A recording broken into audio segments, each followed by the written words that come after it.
नाजरीन, आपको आगाह करें, सूबा सिंध में आज सिंधी सकाफती दिन के हवाले से सिंध के हर शहर में ईद का समा सियासी, समाजी, अदीब, दानिश्वर, सहाफियों ने बड़े जोशो जज्बे से खुशी का इजहार किया और BBC 11 हेडलाइंस न्यूज़ के ऑफिस में नुमाइंदा खुसूसी सिंध जावेद इब्राहिम मंगी ने अजरक और टोपी का तोहफा पेश किया, जबकि दूसरी जानिब कोरंगी प्रेस क्लब में सदर और बानी ओशा मेरानी की सरबराही में सिंधी कल्चर डे के हवाले से जश्न जारी है।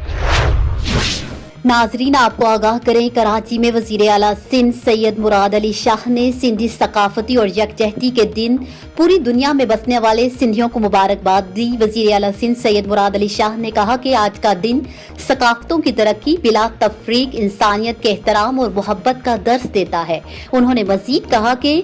सिंध सूफियों की धरती है, यहाँ के बसने वाले दूसरी सकाफतों, दूसरों के अकायद को एहतराम से देखते हैं और आज अजरक के रंग दुनिया को पैगाम देते हैं कि